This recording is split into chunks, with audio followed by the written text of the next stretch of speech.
Assalamualaikum warahmatullahi taala wabarakatuh.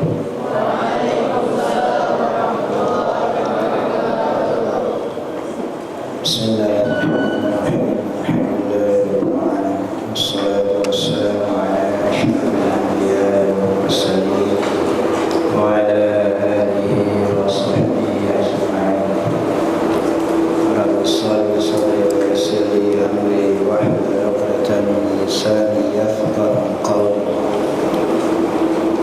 Subhanaka la 'ilma lana illa ma 'allamtana innaka antal 'alimul hakim. Wala hawla wala quwwata illa billahil 'aliyyil 'azim. Nahmaduhu wa sallallahu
Masih lagi membicarakan tentang sifat iradah. Kata musannif, dan mustahil lawannya, yaitu ada sesuatu dengan ketiadaan kehendaknya, kehendak Allah. Seperti ada ia dengan tergagah atau dengan lalai atau terlupa daripadanya sesuatu, atau dengan ta'lil, dengan kerana, atau dengan tabiat,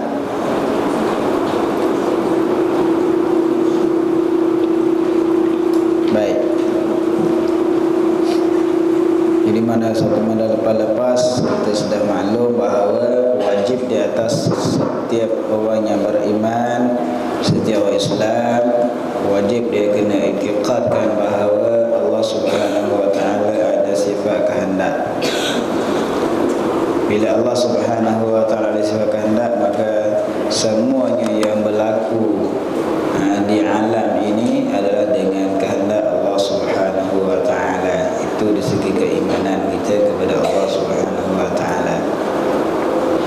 Tidak ada sesuatu yang bergerak di alam ni, walaupun sekecil-kecil kuman, sebesar-besar bukit dan sebagainya, semua itu adalah dengan kehendak Allah. Dia tidak akan bergerak. La tataharraku dzarrah illa biiznillah. Tidak akan bergerak sesuatu zarah melainkan dengan keizinan Allah Subhanahu wa taala. Jadi kalau tidak mengizinkan, maka tidak akan bergerak. Betul kita bersyukur kepada Allah, ini dengan gerakan atau terlintaskan dari hati kita, kita dapat bersama-sama dalam majlis. Tuhan nak jadikan kita jadi orang yang baik. Inilah alhamdulillah baik. Dan mustahil lawannya, lawan bagi iradah, iaitu ada sesuatu daripada alam ni dengan ketiadaan kehendaknya, kehendak Allah. Jadi mustahil berlaku sesuatu di alam ini dengan tidak kehendak Allah, itu nama dia mustahil. Apa dia mustahil? Mustahil itu apa? Perkara yang tak diterima oleh akal adanya sesuatu. Maknanya kalau orang mengatakan bahawa ada sesuatu di alam ini, berlaku sesuatu apa sahaja di alam ini, kalau orang kata tidak dengan kehendak Allah, itu nama dia mustahil. Kita tidak boleh terima sama sekali. Sebab Nabi bersabda, la tataharraku zarrah illa biiznillah. Tidak akan bergerak sesuatu zarah melainkan dengan keizinan Allah. Berarti melawan dengan hadis Nabi. Jadi kita tolakkan dakwaan yang mengatakan sesuatu yang berlaku tidak dengan Allah. Contoh kata ada sesuatu dengan tidak kehendak Allah. Seperti ada ia sesuatu dengan tergagap, dengan terpaksa. Maknanya Allah menjadikan sesuatu perkara daripada alam ini dengan paksaan. Itu namanya mustahil juga. Allah tidak ada sesiapa yang memaksakan Allah untuk melakukan sesuatu benda. Tidak ada siapa yang memaksakan Allah Subhanahu wa taala untuk melakukan, untuk memperbuatkan mungkin ini. Tidak ada. Kalau sekiranya berlaku juga, itu menunjukkan bahawa Allah itu di bawah perintahan orang lain, bukan namanya Allah. Allah ini adalah ketuhanan yang bersifat dengan ketuhanan. Berarti tidak ada siapa-siapa yang memaksakannya. Jadi kalau orang mengatakan wajib di atas Allah menjadikan mungkin, wajib di atas Allah meninggalkan sesuatu perkara, itu namanya mustahil. Lainlah kalau kita mesti melakukan satu perkara dan meninggalkan perkara yang lain, seperti maksiat, benda-benda yang diharamkan. Itu kita kena, sebab kita ni hamba. Adapun Allah Subhanahu wa taala tidak boleh sama sekali. Baik, itu mustahil. Atau dengan keadaan lalai, Allah menjadikan sesuatu, ataupun menjadikan alam ini dalam keadaan kelalaian. Tidak berlaku sama sekali. Sebab lalai itu mari daripada gangguan syaitan, daripada akal fikiran. Bila diganggu oleh syaitan, maka mungkin jadi lalai. Jadi Allah Subhanahu wa taala, bijaksana Allah Subhanahu wa taala, bukan dengan akal. Jangan silap faham pula nanti. Allah tidak ada sama sekali. Wa ma ansani illa syaitan, tidak melupakan akannya melainkan syaitan melupakan. Jadi berbeza dengan kita mungkin berlaku buat sesuatu perkara dalam keadaan tidak sengaja, buat sesuatu perkara dalam keadaan kelalaian.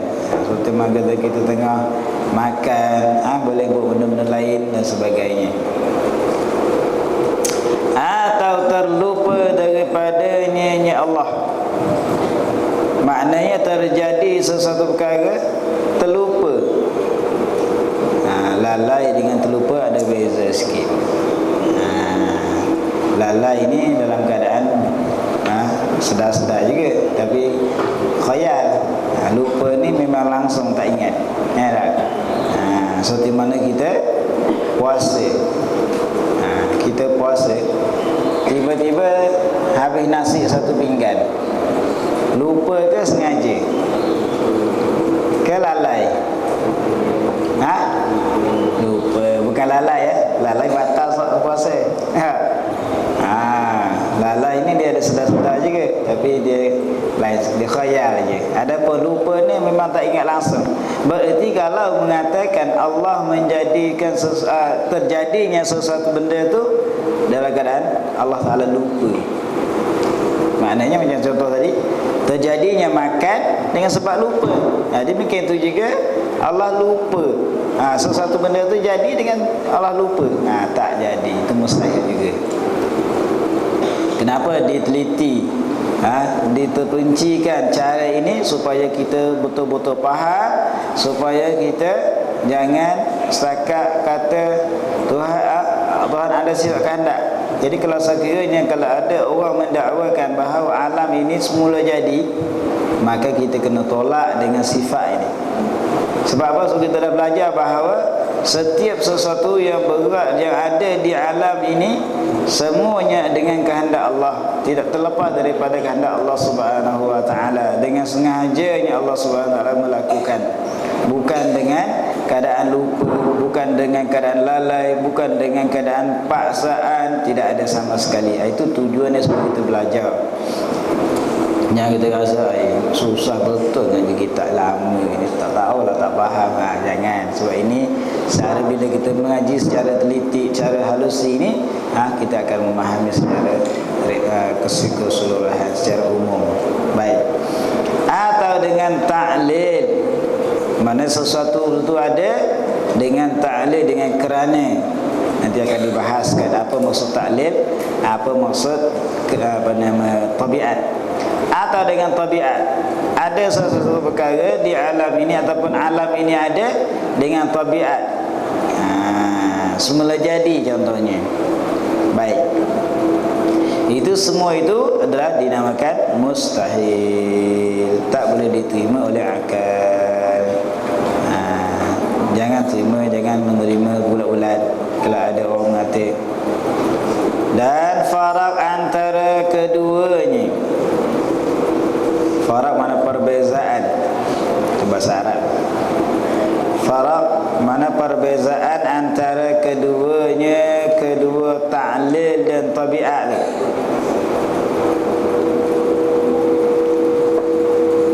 Farak antara keduanya, apa beza antara tabiat dengan kerana? Bahawasanya yang mawjud dengan ta'lil itu, yang mawjud mana benda yang ada, itu bahasa Arab.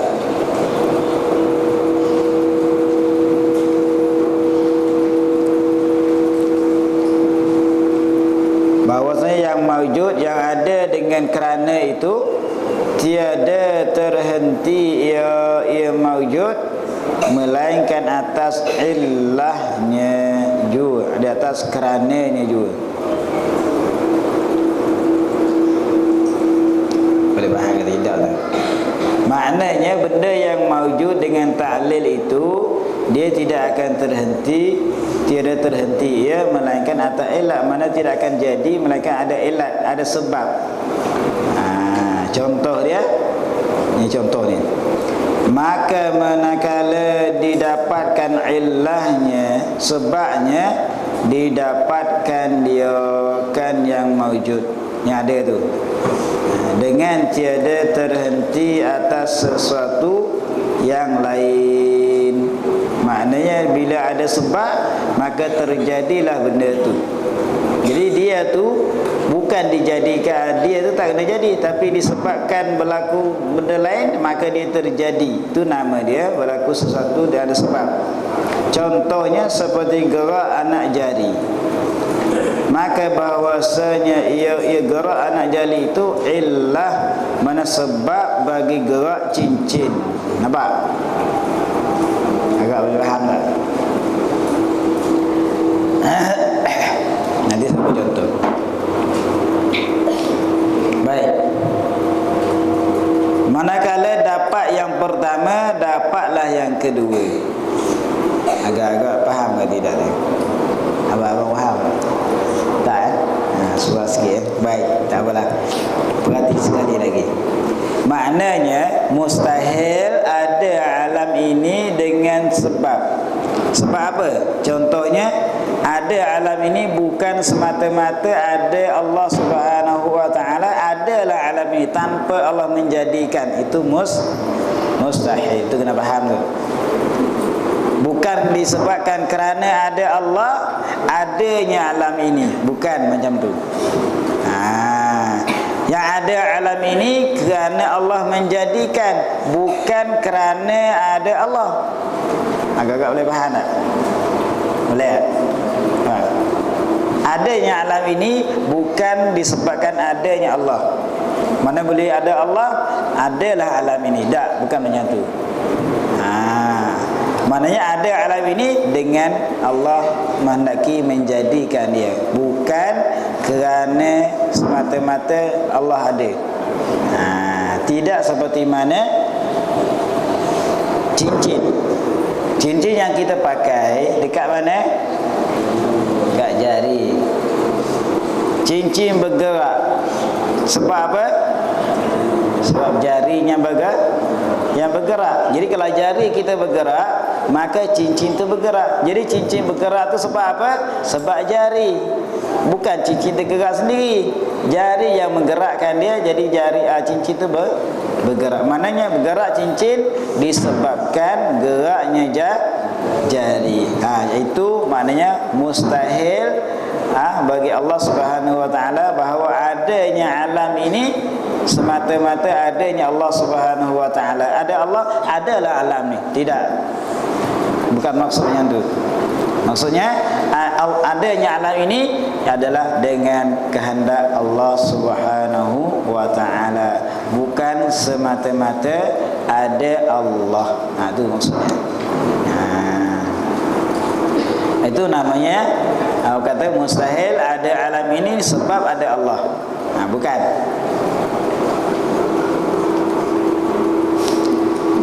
Itu di sisi taklil. Atau bahawasanya yang bahawasanya yang maujud dengan tabiat, dan tabiat pula.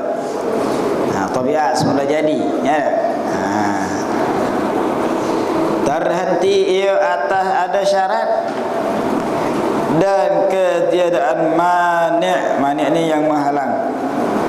Mani' bukan mani' tudung tu tak ni. Ni mani' tudung pula nanti. Mani' tu mana bahasa Arab, mana perkara yang menghalang. Tabiat, Tuhan jadikan sesuatu perkara, dia ada tabiat dia. Mana faham? Jadi terjadinya sesuatu benda ataupun di alam ini bukan dengan tabiat. Apa dia tabiat? Iaitu terhenti ia, terjadi sesuatu perkara, terhenti ia atau ada syarat dan ketiadaan mani', ketiadaan perkara yang menghalangkan, seperti api. Tabiat api, Tuhan jadikan tabiat dia apa dia? Membakar ataupun panas. Bila panas kena sesuatu perkara, kalau benda tu tidak basah, jadi apa? Hangus, terbakar dan sebagainya. Baik, jadi maknanya tabiat sesuatu perkara, syarat dia apa? Maka bahawasanya tiada menghangus ia, tiada membakar ia api, melainkan dengan syarat menyentuh dan ternafi basah. Nampak? Maknanya terbakarnya sesuatu perkara dengan api itu disebabkan syaratnya kena sentuh dengan api, dan benda tu juga yang tidak basah. Mana api kena air, dia tak boleh berlawan, benda berlawanan. Nampak? Maka dia tidak boleh macam apa nak berhimpun. Jadi kering dan sentuh pula dengan sentuh, maka terbakarlah sesuatu perkara itu. Sebalik kepada alam ini, bukan tabiat Allah. Apa kata bila ada Allah, tabiatnya jadilah alam ini. Tidak macam tu. Itu maksudnya. Baik. Itu bahasa ya. Demikiannya seterusnya benda-benda yang lain. Itu contoh bagi tabiat. Maka barang siapa i'tiqad bahawa sesuatu itu memberi bekas dengan illah, dengan sebab. Illah itu sebab, atau dengan tabiatnya, atau dengan zatnya, zat sesuatu. Kenapa tentang akidah ni. Maka tiada khilaf pada kufurnya sebarang siapa. Na'udzubillah min zalik. Sekali lagi, maka barang siapa, maka siapa-siapa yang beriktikad bahawa sesuatu daripada alam ini memberi bekas, memberi kesan, memberi manfaat, memberi mudarat, sama je tu, dengan sebab atau dengan zat sesuatu tu, maka tiada khilaf pada kufur. Maknanya tidak ada khilaf para ulama pada seseorang itu menjadi kufur kepada Allah Subhanahu wa ta'ala. Tengok barisan atas sekali, nombor 1. Artinya apa? Sesuatu daripada hamba Allah Ta'ala atau daripada segala sebab yang beradat, seperti api pada menghanguskan, air pada memuaskan, menghilangkan dahaga, dan pisau pada melukakan. Apa maksud? Maknanya kalau siapa-siapa yang beriktikad bahawa alam ini ataupun sesuatu daripada alam ini memberi bekas, memberi manfaat, memberi mudarat, dengan sebab ada kekuatan tu, dengan sebab zat dia sendiri, bukan dengan kerana Allah, itu seseorang itu menjadi kufur. Sebab dia tidak meletakkan kekuasaan itu di atas Allah Subhanahu wa ta'ala, dia letak pada makhluk Allah Subhanahu wa ta'ala. Seperti mana api, tabiat Tuhan jadikan dia adalah menghanguskan pada secara zahir, bukan hakikat api itu menghanguskan. Yang menghanguskan siapa? Allah. Tu kena ingat tu. Cumanya kita sebut terbakarnya rumah, terbakarnya kereta, terbakarnya kertas di sisi api. Itu saja. Matinya seseorang di sisi makan racun. Itu kena ingat tu. Bukan racun mematikan, bukan api membakarkan. Kena ingat, itu secara iktiqad, bukan cakapan zahir ya. Cakapan zahir lain. Faham lagi? Warna bakar tu. Dah. Budak-budak main api, itu cakapan adat. Warna putus tangan tu, main pisau. Itu di segi cakapan adat. Tapi kalau di segi akidah, di segi pegangan, kalau kita mengiktikadkan, kalau seseorang itu mengiktikadkan bahawa pisau itu memutuskan, maka bukan Allah yang memutuskan, maka dia akan menjadi kufur. Sebab dia tidak sabitkan yang memutus itu Allah. Sebab dia mensabitkan yang memutuskan itu pisau. Kalau kata pisau itu memutuskan, bukan kerana Allah, bukan Allah yang memutuskan, kenapa Nabi Ismail tak kena sembelih, tak putus halqa? Sebab Nabi Ibrahim ambil pisau yang tajam, mengkurbankan Nabi Ismail, tak jalan pun, yang jalannya kibas. Nampak? Api, kalau kita kata api itu menghanguskan, diri dia tu yang menghanguskan, memberi membakarkan, kenapa Nabi Ibrahim tak terbakar? Ini menunjukkan yang membakarkan Allah, so Allah tidak menghendaki. Nampak? Itu di segi hakikatnya. Tapi jangan cakap pula kat luar nanti. Tu orang, kalau orang yang bercakap kat luar, jadi orang tak faham di segi hukum.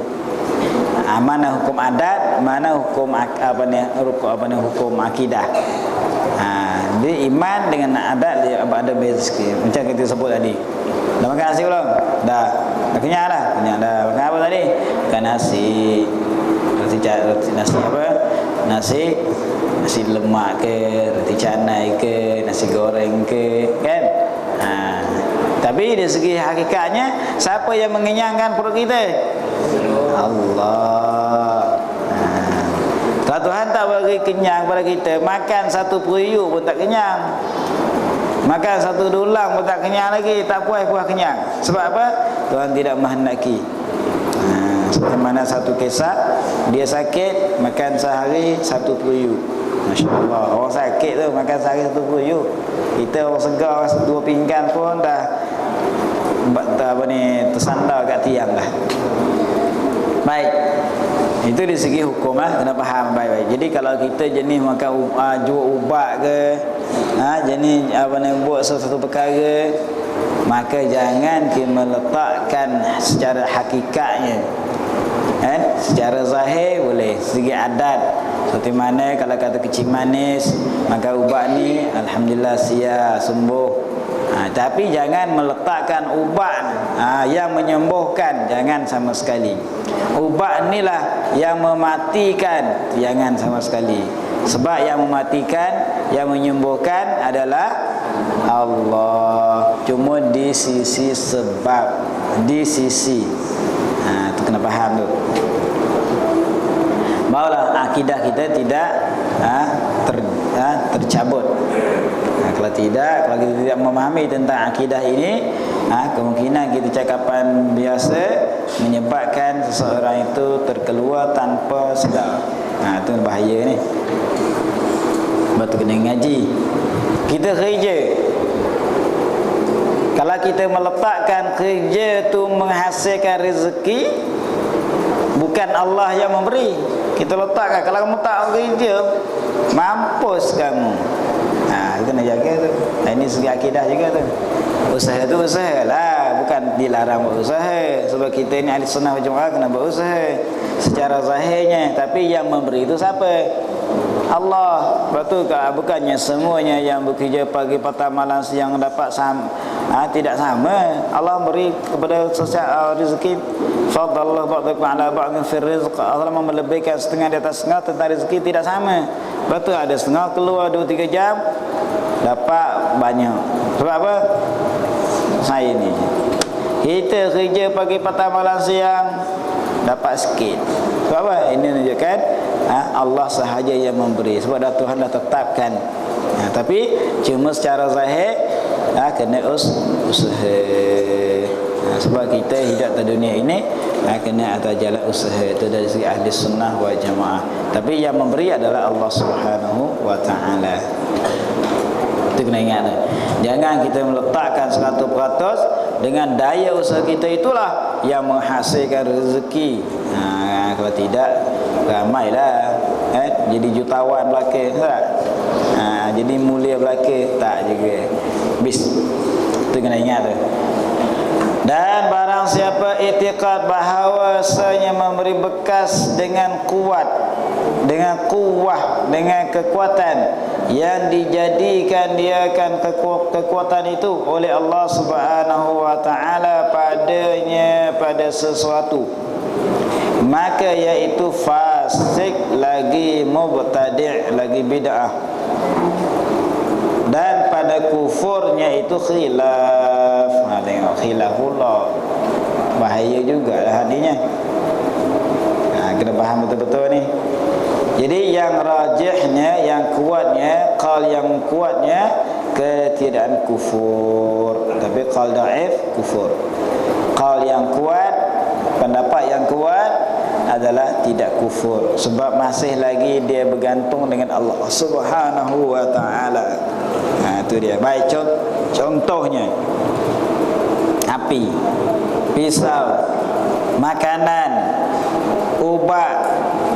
Kalau siapa-siapa yang beriktikad bahawa ubat tu menyembuhkan dengan kekuatan yang Tuhan bagikan pada ubat tu, kan, maka orang itu jadi fasik dan bid'ah.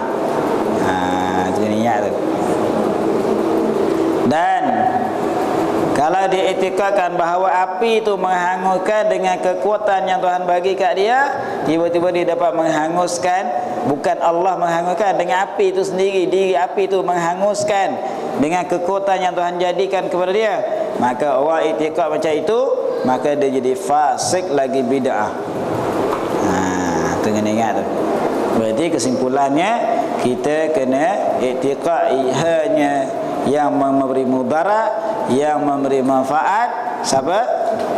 Allah. Tapi secara zahirnya, cakapan zahir di segi adat itu kena fahamlah. Takkan mana rumah terbakar tu, Allah, macam mana Allah menghanguskan?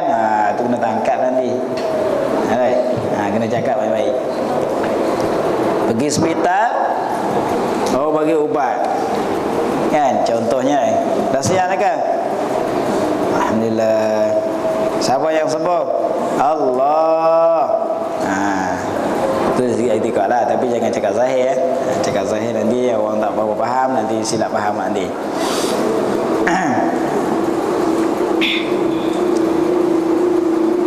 Itu peringkat yang kedua. Yang ketiga, setengah daripada ini orang yang iktikad bahawa hamba ini memberi bekas, memberi kesan pada perbuatannya, perbuatan hamba dengan kudrat, dengan kekuasaan yang dijadikan dia akan kuasa itu oleh Allah Subhanahu wa taala padanya, pada hamba tadi. Mana ini setengah daripada orang bercakap kan, Tuhan bagi kekuatan dia, aku dapat buat ini, dapat melahirkan ini, dapat menjadikan bangunan ini, dapat buat benda ni.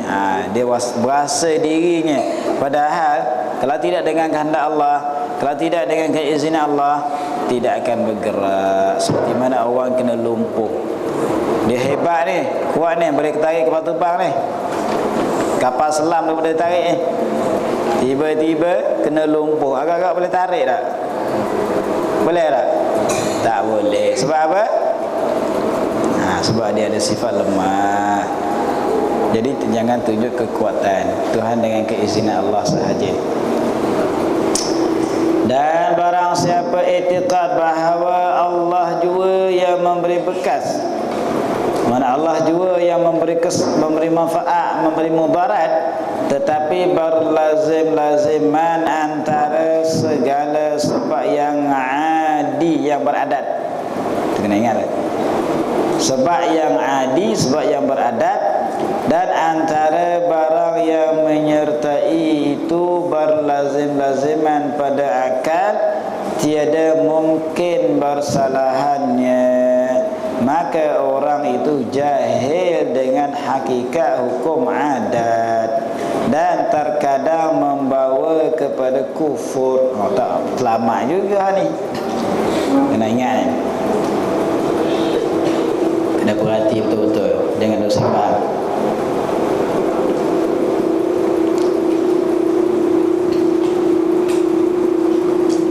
Barang siapa iktikad, pegang di hati dia bahawa Allah Subhanahu wa taala juga yang memberi bekas. Dia bahawa dia letak dalam hati dia Allah sahaja yang memberi mudarat, Allah sahaja yang memberi manfaat. Dia ada kaid, tapi hari kata tapi itu panjang sikit. Berlazim-laziman antara segala sebab yang beradat. Contoh api tadi. Api tadi adat dia ataupun tabiat dia menghanguskan, membakarkan, air menghilangkan dahaga, ubat menyembuhkan, secara adat je lah. Dan antara barang yang menyertainya itu berlazim-laziman pada akal, tiada mungkin bersalahannya. Nak tengok. Dia kata walaupun Allah menjadikan sesuatu, Allah memberi manfaat, Allah memberi mudarat, Allah menyembuh, Allah menghangus, Allah memutus dan sebagainya, tapi dia kata apa? Kalau tak sentuh benda tu tak jadi juga. Dia ada kait juga. Nampak? Dia ada masih lagi kait dengan makhluk tu. Masih lagi dia kait kata kalau tak sentuh api tak terbakar juga. Sebab api kan kerja dia terbakar. Mana bila sentuh terbakar lah. Walaupun Allah memberi mudarat, tapi kalau tak sentuh tak jadi. Nampak? Maka orang itu masih lagi dikatakan jahil dengan hakikat yang beradat. Mana hakikat hukum adat? Dia jahil, dia tak reti tentang hukum adat. Apa maksud hukum adat? Memutuskan sesuatu perkara disebabkan banyak kali ulang. Satu. Dan dia tetap menyalahi. Dia tetap menyalahi yang sebenar. Contohnya api tadi. Api adat dia, tabiat dia, kata cara sayanya menghanguskan. Tetapi dia tetap menyalahi. Menyalahi apa? hakikat sebenarnya. Yang sebenarnya yang menghangatkan adalah Allah. Sebab itulah jangan kita kata api menghangatkan. Kalau tak sentuh memang tak terbakar. Memang kalau tak sentuh memang tak terbakar. Tapi sudah akan sentuh pasti terbakar. Walaupun Allah memberi mudarat, tapi kalau sentuh mesti terbakar. Itu mesti tu. Itu maknanya orang tak faham lagi dalam hukum adat. Contohnya Nabi Ibrahim. Sebab kalau dia masih lagi mengekalkan bahawa walaupun Allah memberi bekas, tapi kalau sentuh jadi. Nampak? Allah memberi bekas, tapi kalau sentuh jadi. Mana masih lagi dikaitkan bahawa benda tu memberi kesan juga. Maknanya kemungkinan boleh jadi kufur disebabkan dia takut-takut berlaku pada mukjizat para nabi, dia menolakkan benda tu. Seperti mana Nabi Ibrahim, seperti mana Nabi Ismail, dan seperti mana nabi-nabi yang lain yang berlaku tentang menyalahi adat. Jadi takut-takut dia mengingkarkan mukjizat nabi-nabi. Itu dikatakan takut-takut membawa kepada kekufuran disebabkan dia mengingkarkan mukjizat nabi. Itu sahaja. Kalau dia tidak membawa kepada mengingkarkan mukjizat nabi, tak ada menjadi masalah. Tapi dalam keadaan bahaya juga. Itu kena faham. Jadi macam mana cara kita? Kena ngaji lah. Jadi mana adat cakap lain, akidah pegangan lain, tidak sama.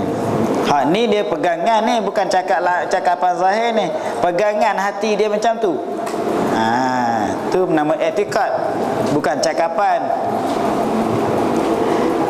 Bis.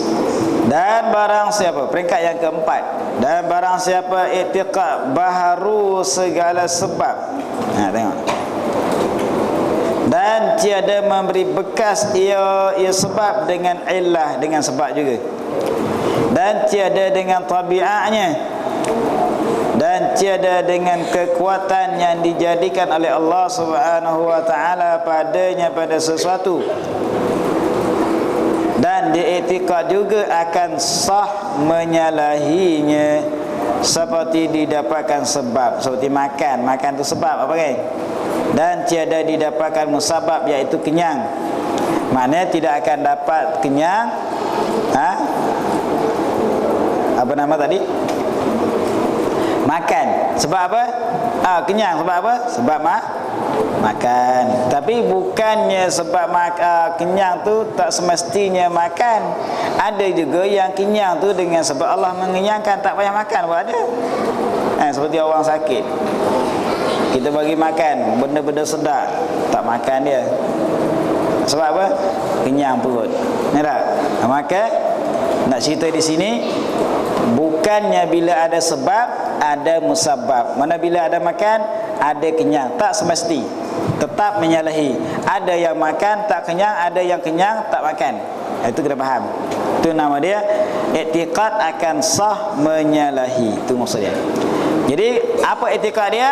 Hanya yang memberi bekas, yang memberi manfaat, yang memberi mudarat pada musabab itu, pada kenyang itu. Contohnya Allah Ta'ala jua. Maknanya dia makan, dia bekerja dan sebagainya, menghasilkan sesuatu perkara yang jadikan sesuatu benda itu yang mengenyangkan, yang menyembuhkan dan sebagainya adalah Allah. Tu i'tiqad dia. Maka orang inilah orang yang muwahhid, mana orang yang sebenar-benar mentauhidkan Allah Subhanahu wa taala, tidak syirik, yang dapat kelepasan dengan kurniaan Allah Subhanahu wa taala. Itu kena faham baik. Jadi dalam bab ini dia ada 4 peringkat. Peringkat pertama, orang itu i'tiqad makhluk, sebenar-benar makhluk itulah yang memberi mudarat, memberi manfaat. Yang kedua, dia i'tiqadkan bahawa makhluk dengan kekuatan yang Tuhan jadikan dia dapat memberi manfaat, memberi mudarat. Ini orang fasik. Dan yang ketiga, dia kata apa dah tadi? Allah menjadikan Allah memberi manfaat, memberi mudarat, tetapi berlazim-laziman dengan hukum sebab yang beradat, di mana kalau tak sentuh dengan api tak hangus, tapi kalau sentuh jadi. Maka orang ini masih lagi dalam keadaan dia jahil dengan hukum adat dan terkadang membuat kekufuran. Yang keempat, dia tidak mengaitkan sesuatu yang diiktikad hanya Allah sahajalah yang memberi mudarat dan yang memberi manfaat. Cuma secara zahir di segi adat cakap secara zahir, tapi di segi akidahnya tidak. Betul, kalau orang yang memahami tentang akidah ini, maka bila dia jual ubat, dia tak akan menjadi kufur. Seperti mana ada setengah-setengah orang, bila dia jual ubat, dia nak meyakinkan kepada orang tentang ubat dia ni, dia kata apa? Bang, ni mujarab ni kan? Kalau tak hilang, kalau bahasa Kelantan, kalau tak sia, ambil tahu. Ambil tahu di mana seolah-olah menyakinkan orang, maka ubat ni memang pasti sembuh. Macam tu jadi kalau orang cakap macam tu, fahil i'tiqad dia adalah hati macam tu, maka jadi kufur lah. Apalagi bukan ubat menyembuh Allah. Cumanya kita bila kita berakidah, kita akan cakap insya-Allah. Nampak? Adalah sikit. Cumanya kenapa kata ubat ni sembuh? Kerana banyak orang guna, banyak orang pakai, sembuh. Sebab apa? Banyak cuba. Tapi ada juga yang makan tak sembuh. Sebab apa? Tak semestinya. Betul tak? Kadang-kadang ubat ni sesuai dengan orang tu, jalan. Ubat ni tak sesuai, tak jalan. Berarti bukan ubat yang menyembuh. Kalau ubat menyembuh, pasti semuanya dapat menyembuhkan penyakit dia tu. Sebab itulah ubat tak semestinya menyembuh. Ia cuma sebab sahaja. Cuma adat kata, kenapa kata Panadol tu mulai menyembuhkan penyakit demam? Sebab banyak berlaku bila orang demam maka ubat tu. Itu saja. Tapi ada juga yang makan tak sembuh. Tapi itulah kita faham, yang menyembuh adalah Allah. Ini tak ada. Aku beli dah habis 100,000 dah tak hilang-hilang pun. Dah buat macam mana, tak sampai masa lagi nak sembuh. Tak? Baiklah. Dan ketahui olehmu bahawasanya iradah itu pada ahli sunnah lain daripada suruh dan rida dan ilmu. Wallahu a'lam bishawab. Dia buat iradah ni panjang sikit.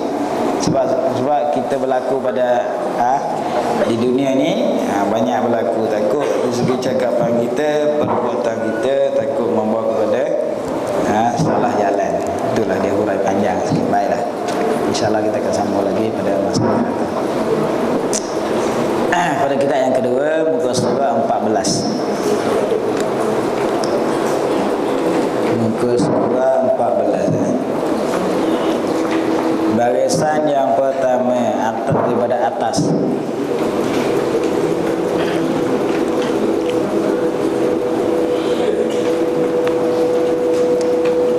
Qala mu'allif rahimahullah ta'ala, faslun. Fasal yang keempat pada menyatakan perut. Perut kena ingat perut.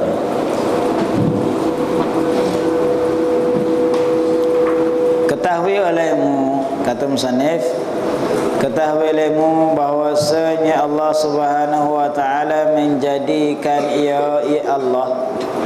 Dhamir ni kena jaga dia. Kalau kita ngaji nahwu, ngaji pondok, ia akan nya dan demikian itu memang betul-betul jagalah tu. Betul-betul tanda, takut-takut silap letak maksud dia lain. Bahwasanya Allah Subhanahu wa taala menjadikan ia Allah bagi engkau akan perut kerana beberapa faedah yang bangsa agama dan berapa faedah yang bangsa dunia. Apa nak cerita kat sini? Musannif so kita tahu bahawa Allah jadikan kita ini dalam badan manusia ini ada perut. Ada perut tak agak-agak? Semua ada? Kita tak ada perut. Kalau orang kata mu ni tak ada perut, macam mana? Maknanya orang tak faham, orang tak ada hati. Ni lagi. Kalau kata mu tak ada perut, tak ada perut pedal, maknanya berat sangat tu bahasa tu. Jadi maknanya semua manusia yang dijadikan, ada yang Tuhan jadi, kalau Tuhan menjadikan perut kita, Tuhan jadikan bagi kita ini ada perut kerana ada berapa faedah yang dikatakan bangsa agama dan berapa faedah yang bangsa dunia. Ada faedah dia. Allah jadikan sesuatu ada faedah. Walaupun sekiranya faedah itu tidak kepada diri kita, faedah untuk makhluk-makhluk yang lain. Ya tak? Nah, sebab tu kalau kita tengok makhluk-makhluk Allah Subhanahu wa taala, jangan menghina, jangan mempelekehkan. Jadi kena tengok kalau benda yang pelik, subhanallah. Tu kena ingat tu, benda yang menghairankan. Jangan kita tengok benda pelik, kaki sebelah ada ekor. Budak ni kalau tak tahulah masa mak dia bekerja apa lagi jadi macam ni. Jangan. Subhanallah, kuasa Allah. Manusia ada ekor macam binatang. Tumbuh ekor lah tu kan. Pakai seluar kena buat lubang untuk ekor dia. Ya. Terus ada yang kepala dua, ada dua badan lekat, kepala dua badan satu, ada dua badan lekat. Itulah adalah hikmah di sebaliknya. Jadi Allah jadikan kita ada perut, ada faedah dia. Faedah dia apa? Ada faedah dunia, faedah agama dan faedah dunia. Baik, adapun faedahnya yang bangsa agama, maknanya ada faedah tentang agama, yang bangsa agama mana dapat pahala lah ni. Maka memberi oleh perut itu akan segala badan akan bantuan daripada yang berubah di dalamnya, daripada makanan kepada darah dan kepada air mani, yang dengan dia, dengan air mani itu mendapat anak dan berkekalan oleh manusia.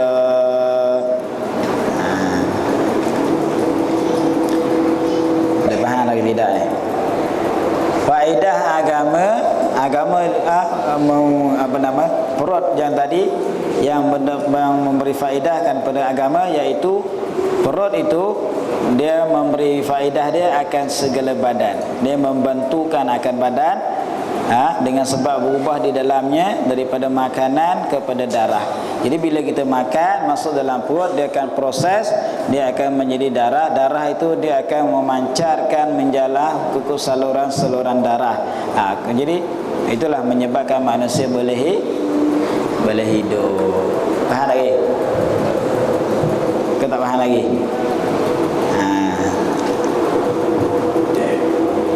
Itu di antara faedah dia. Dan bolehkan juga dia memberi proseskan kepada menjadi air mani. Darah tu penting tu. Jangan suka-suka buang darah.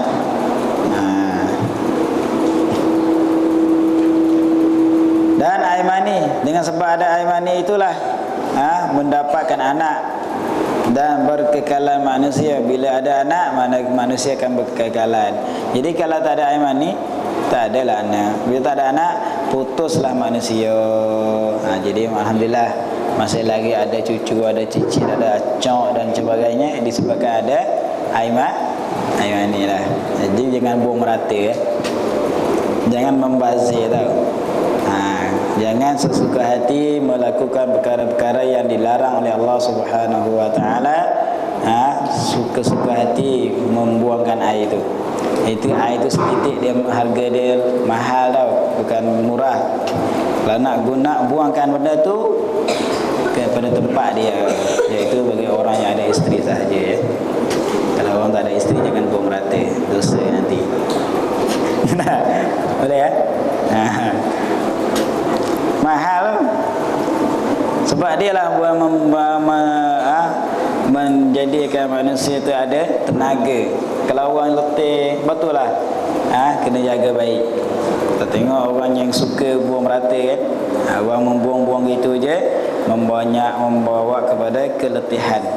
Sebab tu bila orang yang sudah menjalani naik bukit, dia akan rasa keletihan sebab dia dah habis tenaga. Baik. Jadi kata kepada Aimani yang dengan dia dengan Aimani itu mendapatkan anak. Nak cerita kat sini apa? Nak cerita kat sini, inilah satu daripada mendapatkan nikmat yang besar. Nampak? Anak tu satu nikmat, satu anugerah kurniaan Allah Subhanahu wa taala kepada kita. Itu kena bersyukurlah. Kena jaga dengan baik. Jangan kita menyeksakan dia, menderakan dia sampai setengah-setengah, buang dalam tong sampah. Masya Allah. Buang dalam beg. Kesian anak kecil-kecil masih lagi, campak dalam beg, buang dalam tong sampah. Mujurlah Tuhan jaga kat dia. Buka-buka nganuk wang kuih-kuih dalam beg. Tahu macam mana lah hati perut mak ayah dia. Buat pandai, tapi jaga anak tak pandai. Masya Allah. Inilah di antara mereka yang sedangkan binatang-binatang pun dia sayang ke anak dia. Adakah anjing pergi buang anak dia kat tong sampah? Ada? Ada tak ada? Kucing tu, kalau kita ayam, saya kata kucing, ayam, lepas dia beranak, lepas dia melahirkan anak dia, agak-agak kita pergi dekat, boleh selamat tak? Tak selamat, kena kejar ni. Tak? Harimau sebekeng-bekeng, segarang-garang dia dengan orang lain, tapi dengan anak dia sayang tak? Sayang. Tapi kalau manusia, kalau tak ada sifat ni, Masya Allah, janganlah buang merata-rata, kan? Kesian ke orang, kesian anak tu. Baiklah. Jadi mana kena jaga dengan baik. Jangan kita meletakkan sesuatu tak kena pada tempat dia. Sebab tu diharamkan orang yang melakukan dosa, apa dia? Dosa tangan, mengeluarkan air mani dengan tangan, hukum dia haram. Tu kena ingat tu.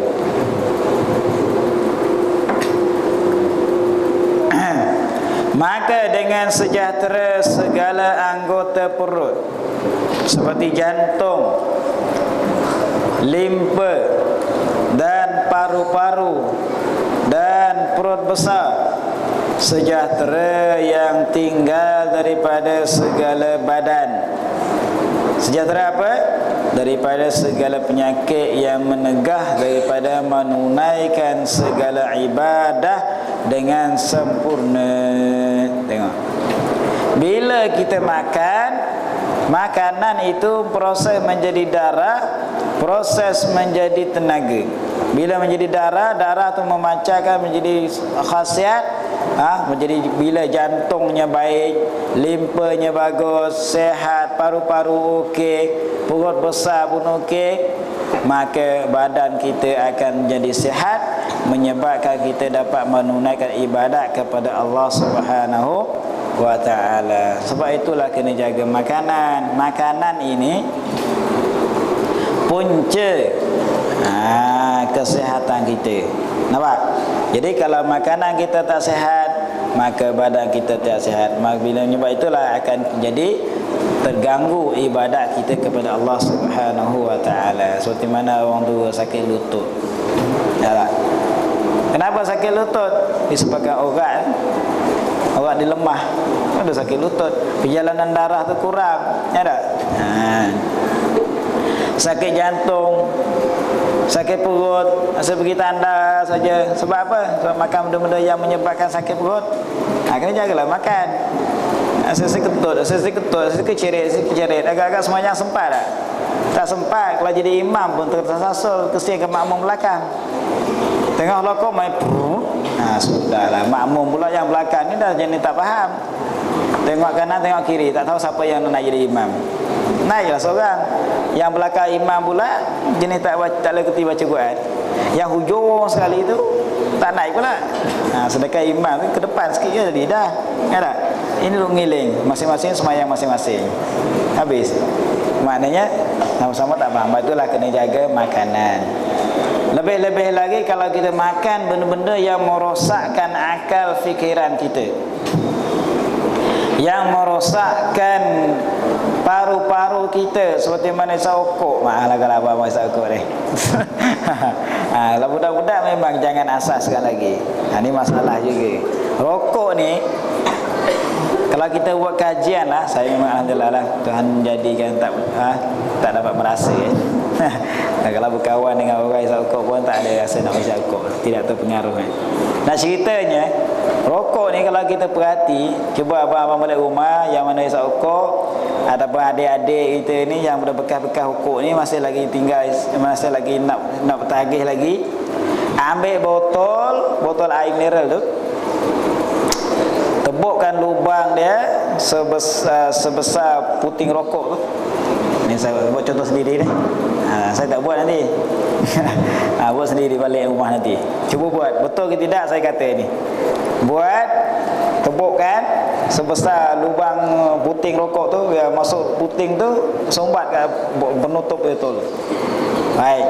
Yang kedua, isikan air separuh botol. Dan yang ketiga, mana botol tadi dia ada 2 lubang. Lubang pertama di sebelah tepi, kita tebuk juga untuk sedutkan air tu. Tapi masa kita isi air, kita sumbatkan lubang tu dengan penyedut penyedut tu. Dan isi air penuh separuh. Lepas tu kita letakkan puting rokok di atas lubang tadi, atas penutup botol. Lepas tu kita bakar. Biarkan dia habis. Dia berarti asap tu dia akan turun ke bawah. Dia akan penuh dalam asap penuh bawah. Lepas tu penuh dengan asap tu, masa rokok tu kita bakar, kita sedutkan air. Sedut air, bukan rokok, sedut air. Jadi asap tu dia akan turun ke bawah, masuk dalam botol. Nampak? Boleh tak? Agak boleh nampak tak? Air 1 botol, air mineral 1,5 mililiter tu kan. Tebukkan lubang dia besar puting rokok, masuk ke dalam tu. Lepas tu isi air. Sebelum tu isi air dulu separuh. Sebelum isi air tu, tebukkan lubang dulu untuk sedut air tu di tepi botol. Sebesar lubang tu juga. Jadi mana kata kita isi air, sumbat lah, nanti dia mengalir pula ni. Sumbat dulu. Lepas tu lepas sumbat, lepas tu isi air, lepas tu letakkan puting rokok, bakarkan. Lepas tu masa rokok tu bakar, kita sedut. Dia akan dia turun ke bawah. Asap tu penuh, air tu turun ke bawah, air tu pun dia akan keluar, dan asap tu dia akan turun ke bawah. Lepas tu kita tutup balik dengan tisu dalam penutup botol tu, tutup botol, lepas tu ambil penutup dia, tu kat luar. Kita ambil balik penutup lubang tadi, lubang bawah tu kita siup balik. Siup sampai hilang asap tu nak ke atas. Buka-buka dalam tu, Masya Allah. Kalau bayangkan rokok yang kita hisap tu tak ada penapis, masuk ke dalam paru-paru kita, apa jadi? Cuba bayangkan. Itu dan yang kedua, saya pernah tengok sekali kawan buat, dia ambil puting rokok, sumbat dengan tisu, dan dia ambil penutup pen tu, baru sedut ke pen tu. Susah sikit lah kan. Bila buka, hitam tisu tu dia sumbat tu. Kalau kita hisap direct, tak masuk dalam paru-paru tu, jadi tu jadi cancel. Letak gambar macam-macam gambar pun, sehari 2 bungkus tak hilang-hilang tak? Tu nak ceritanya apa? Kesihatan. Sebab itulah kalau budak-budak isap menyebabkan hafazan dia tergugat, sebab akhlak dia rosak, disebabkan apa? Punah hati. Sebab itulah jangan sama sekali menghisap rokok, sebab dia membahayakan. Jadi kata setengah ulama hukum dia haram, setengah ulama kata makruh. Haram tu sebab apa? Banyak benda. Di antaranya membantukan Israel. Itu satu lah. Tapi kalau misal rokok dia cari hak makruh kan. Dia cari hak makruh kan. Baiklah, ceritanya kita kena jagalah. Dan demikian tu juga, bukan makan rokok saja. Cuba kita tengok puncanya budak isap dadah, punca budaknya isap gam. Sebabkan apa? Rokok lah mula-mula kan. Sebab itulah kena jaga baik. Kalau bagi saya perhati kan, ya Allah, minta jauhlah daripada anak-anak kita, cucu kita kan. Janganlah terlibat dalam rokok ni. Sebab apa? membazirkan sahaja. Membazir. Isa hilang asal. Tak ada faedah ya. Baiklah, jadi kalau boleh tinggal lah. Kalau rasa tak boleh tinggal rokok, susah sangat ya Allah, kan? Ambil kayu sugi. Ni ubat dia.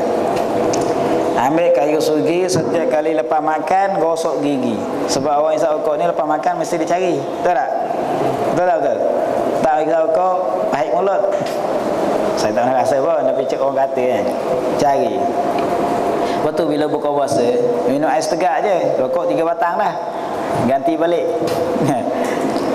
Jadi ambil kayu sugi gosok untuk mengelak daripada ketagihan. Dan sentiasakan makan cengkeh, insya-Allah akan paru-paru dia sihat. Baiklah.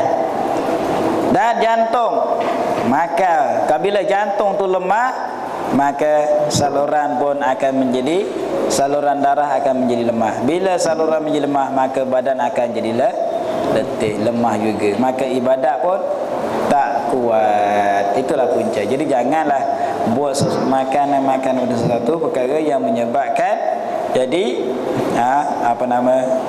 menyebabkan ibadah kita tergugat. Sebab tu bila kita makan, kena niat, aku makan kerana untuk menguatkan ibadat Allah Subhanahu wa taala. Itulah di antara perkara-perkara faedah tentang perut. Dan yang sekat kat sini, sikit lagi. Dan ada pun faedah yang bangsa dunia pula.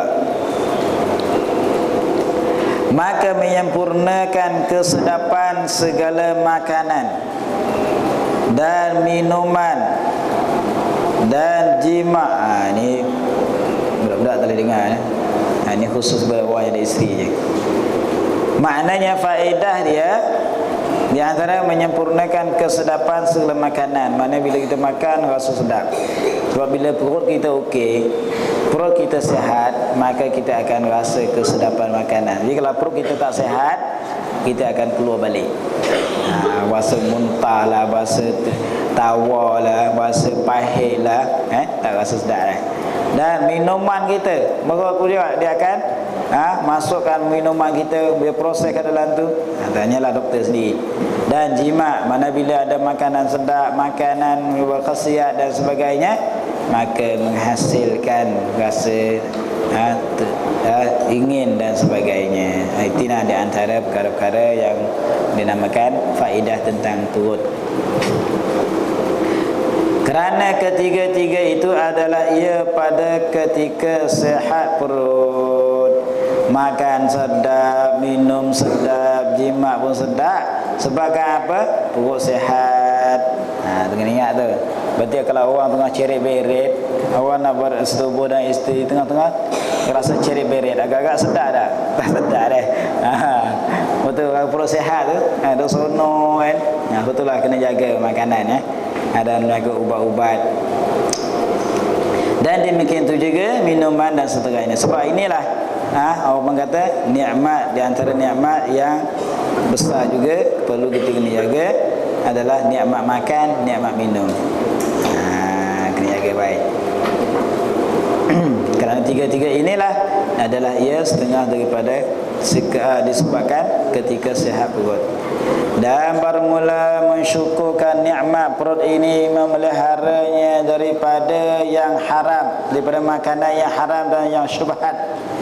Artinya syubhat itu yang tiada diyakinkan akan halalnya dan tiada diyakinkan akan haramnya. Ini kan. Baik. Tadi faedah tentang dunia dan faedah tentang agama. Ini macam mana cara? Kita dah tahu dah bahawa perut itu satu nikmat yang Tuhan berikan kepada kita. Dengan sebab ada perut lah kita dapat merasai makanan. Dengan sebab perut lah kita dapat merasai minuman dan sebagainya. Dengan sebab perut itu dia dapat memproseskan makanan kita menjadi darah, menjadikan air mani dan menjadikan tenaga dan sebagainya. Maka cara kita mensyukurkan nikmat yang Tuhan bagi kepada kita, iaitu kena memeliharakannya daripada makanan yang haram dan yang syubhat.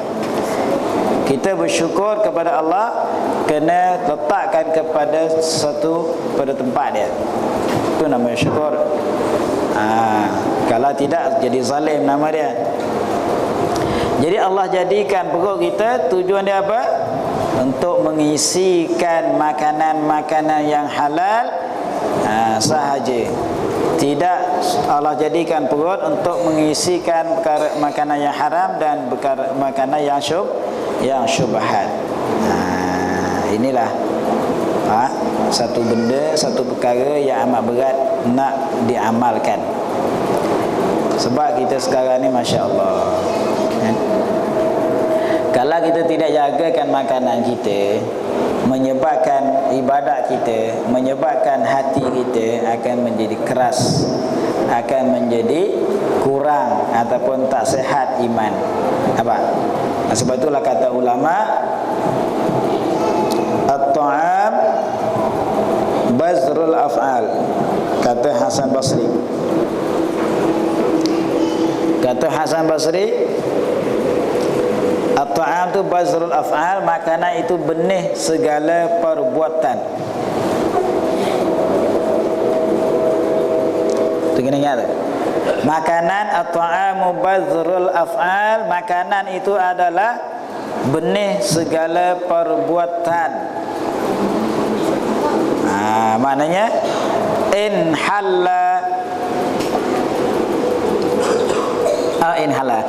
dakhala halalan kharaja halalan. Kalau masuk makanan itu dalam keadaan makanan halal, nasya keluarlah ia akan halal juga. Nampak? Kalau kita masukkan perut kita makanan-makanan yang halal, maka dia akan menghasilkan perbuatan yang halal. Boleh faham tak agak-agak? Boleh ya? Maknanya kalaulah makanan tu halal, maka dia akan membawa kepada seseorang itu melakukan perkara yang dihalalkan oleh Allah Subhanahu wa taala.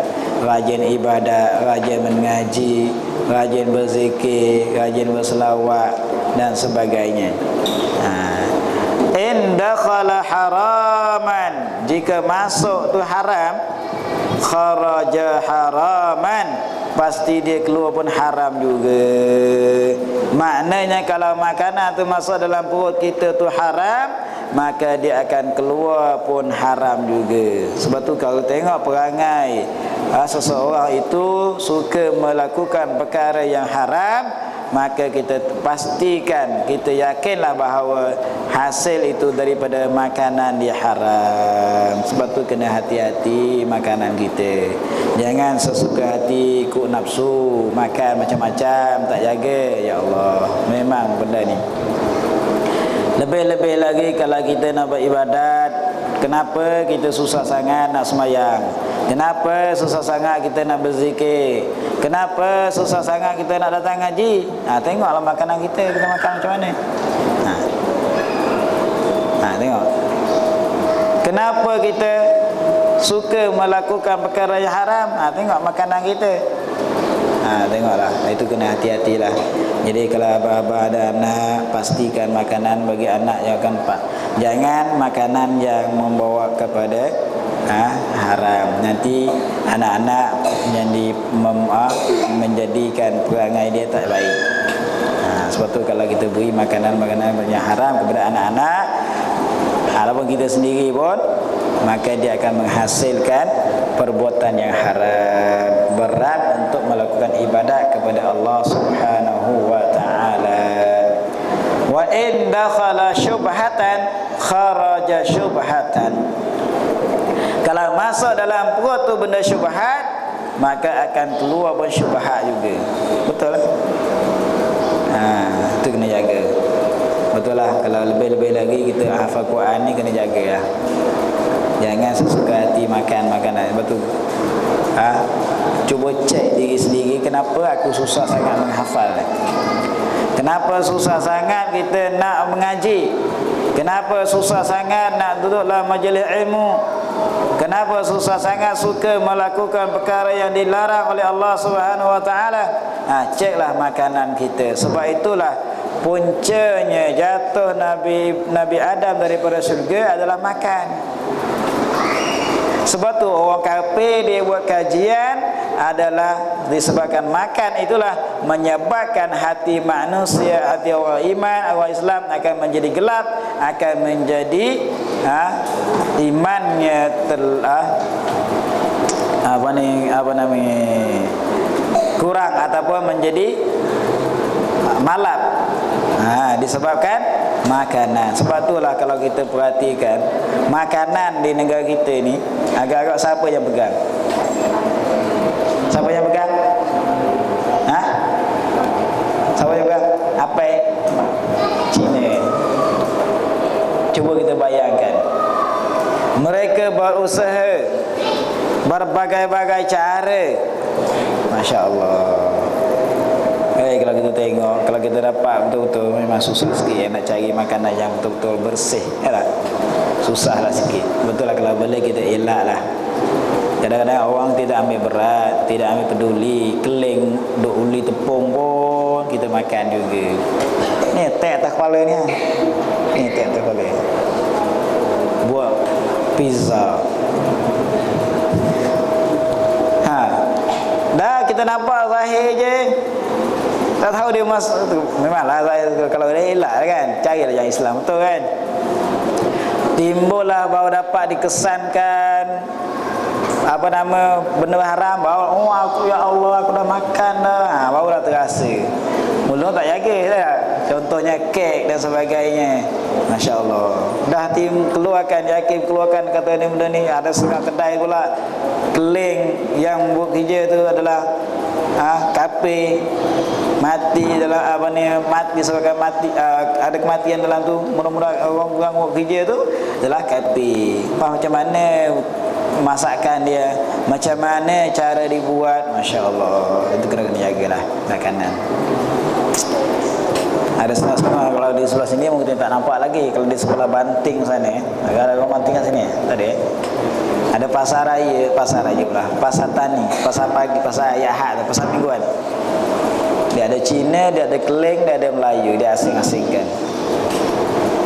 Tapi yang hairannya, orang kita ni tak peduli, tak ambil berat tentang makanan.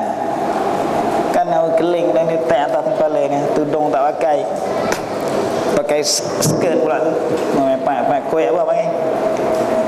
Kuih apa panggil? Yang ada inti dalam tu, macam kelapa. Kuih apa? Tak tahu kuih apa. Dan masuk dalam kuali panah-panah lagi. Saya kata rangop Ustaz. Rangop Ustaz. Masya Allah, rangop panah-panah lagi pada hati atas kepala ni. Tu Pak Haji tu, belum Pak Haji lagi. Nanti tak jaga sungguh makanan, ya Allah. Kedai-kedai kopi di kedai Cina sanggup pergi makan. Asal pula sakit ni, tak larat nak bangun ni, pesan lagi pergi beli kopi kedai Cina, kedai apek ni. Ceritanya apa? Ketagihan. Adalah benda tu. Betul kena jaga baiklah makanan, ya Allah. Janganlah suka makan benda haram. Nanti menyebabkan ibadat kita tak diterima oleh Allah Subhanahu wa taala. Insya-Allah kita akan sambung lagi dalam bab memeliharakan dan memeliharanya daripada bersangatan kenyang.